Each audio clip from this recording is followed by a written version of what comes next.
రక్షాబంధనం రోజు ఈ రాఖీలను కట్టకండి. అలాగే మీ అక్కా చెల్లెలకు ఈ కానుకలు కూడా ఇవ్వకండి.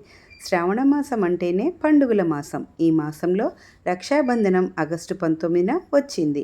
రక్షాబంధనం రోజు ఇలాంటి చిన్న చిన్న పొరపాట్లు చేయకుండా పండుగను ఆనందంగా జరుపుకుందాం.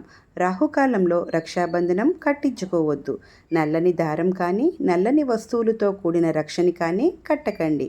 అలాగే పదునైన వస్తువులు, ప్లాస్టిక్ వస్తువులు, ఇనుప వస్తువులు కూడా ఈ రక్షాబంధనంపై లేకుండా చూసుకోండి. పోయిన సంవత్సరం కట్టిన రక్షను మళ్ళీ వాడకూడదు. విరిగిపోయిన పాతబడిన రక్షను కూడా కట్టకండి.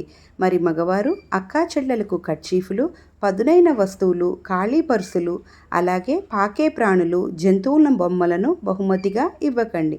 ఇంకొక చిన్న మనవి, ఖరీదైన రక్షాబంధనం కట్టలేదని, ఖరీదైన బహుమతులు ఇవ్వలేదని గొడవలకు మాత్రం వెళ్ళకండి.